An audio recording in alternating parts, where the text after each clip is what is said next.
Selamat siang Konita. Selamat siang Kak. Ini dengan Konita bener kan ya? Iya benar Kak. Kenalin Konita, nama aku Aulia. Konita bisa panggil aku Aul atau Kak Aul juga boleh nih. Kak Aul ya Kak. Iya. Konita gimana kabarnya hari ini? Alhamdulillah kabarnya hari ini baik. Cuma lagi agak pusing-pusing.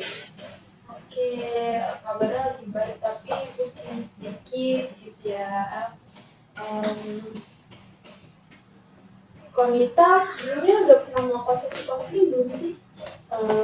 Belum sih Kak, ini baru pertama kali aku ikut konseling makanya agak gugup dikit. Oke, jadi ini baru pertama kali ya Konita ngelakuin sesi konseling. Nah, Konita kesini memang atas dasar permohonan Konita sendiri atau gimana nih? Aku emang kemauan sendiri sih Kak, karena lagi kayak ada yang hal-hal yang ditakutin gitu, dan aku pengen cerita konseling di sini. Jadi memang Konita mau kesini atas dasar permohonan Konita sendiri gitu ya. Oke baik Konita, kita mulai langsung ya sesi konselingnya. Sesi konseling ini akan berdurasi sekitar 30 menit. Dari Konita sendiri sepakat atau bagaimana? Terima kasih Kak. Oke, kita akan mau sesi selama 30 menit. Konita di sini bisa menceritakan apapun permasalahan yang Konita yang ingin Konita ceritakan di sini. Jadi di sini aku itu akan menganut asas kerahasiaan. Jadi Konita tidak usah takut, cerita Konita ini akan tersebar kemana-mana. Tapi kalau misal nanti di cerita Konita ini ada hal-hal yang memang mengharuskan pihak ketiga, nanti aku izin untuk memanggil pihak ketiga tersebut ya. Oke, baik. Konita bisa langsung ceritakan nih permasalahan Konita, apa yang mengganggu Konita akhir-akhir ini.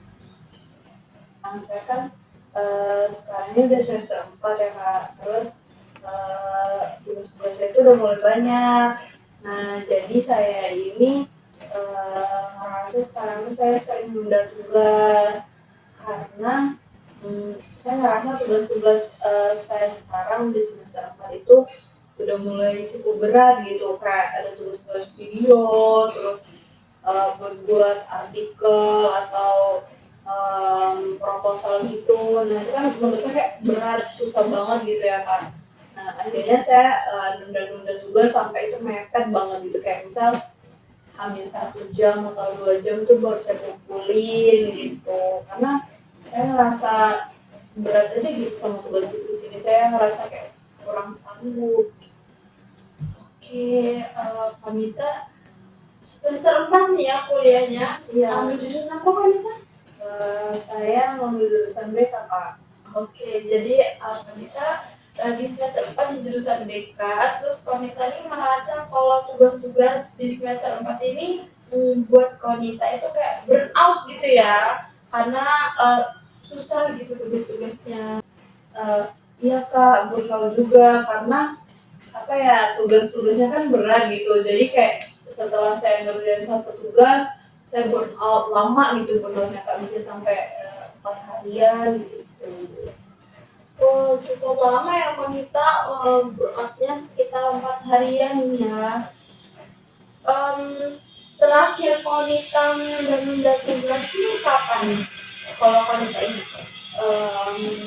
terakhir sih 2 hari yang lalu sih kayaknya Kak, karena waktu itu saya tuh ada tugas gitu, tugas UAS, proyek UAS. Nah itu saya kumpulin hamin 1 jam sebelum webnya itu ditutup tuh, karena sebelumnya juga tuh saya lagi burn out gitu dan saya tuh nggak semangat gitu buat ngerjain tugas. Oke, jadi 2 hari yang lalu ya Konita itu ngerasa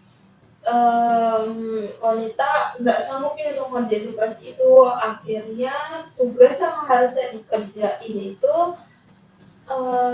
tertunda tertunda gitu, hampir 1 jam baru wanita kerjain gitu.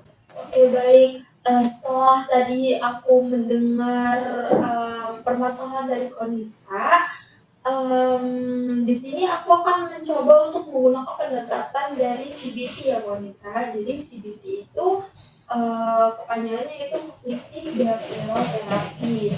Jadi di CBT ini kita itu percaya kalau misalnya bukan situasi nih yang membuat kita merasa cemas atau menunda pekerjaan, tetapi dari cara berpikir kita yang cara berpikir kita tentang situasi tersebut yang membuat kita jadi menunda pekerjaan tersebut. Maksudnya gimana itu Kak? Kita lihat dulu ya kejadian 2 hari lalu yang kata Konita tadi. Situasinya itu kan situasinya kan 2 hari lalu itu Konita menunda tugas gitu ya. Nah, terus perilaku yang muncul dari Konita itu Konita jadi ngerasa burn out gitu. Akhirnya Konita nggak ngerjain dengan bermalas-malasan gitu kan. Nah, antara situasi sama pikiran itu pasti kan ada pikiran otomatis yang otomatis lewat nih di pikiran Konita gitu, di otak kita. Nah itu tuh inget nggak apa aja yang Konita bilang ke diri Konita sendiri pas Konita lagi guling-gulingan di kasur gitu, pas lagi ngerasa burnout. Iya Kak, saya mikirnya tugas saya itu susah gitu, dan saya mikirnya udahlah besok-besok aja gitu. Kan ini susah, saya nanti juga kalau misalnya saya kemudian mepet-mepet waktu saya bisa. Oke, jadi kalau kita berpikir kalau misalnya kalau kita ngerjain mepet-mepet waktu, itu bakal kalau kita lebih bisa gitu ya untuk mengerjakannya, karena kayak yang banyak kita lihat sistem SKSD itu tuh lebih cepat untuk kita kerjakan, bahkan hasilnya itu kayak udahlah gimana aja yang penting hasilnya kumpulin gitu. Iya, jadi kayak karena terdesak situasi gitu kan Kak, jadi udahlah pasti bisa ini mah gitu. Tapi kalau kita ngerasa kayak hasilnya harus sempurna gitu loh. Iya sih Kak, saya mikirnya ini harus sempurna di waktu 1 malam saya ngerjain itu dalam situasi yang mepet gitu, dan ini harus sempurna.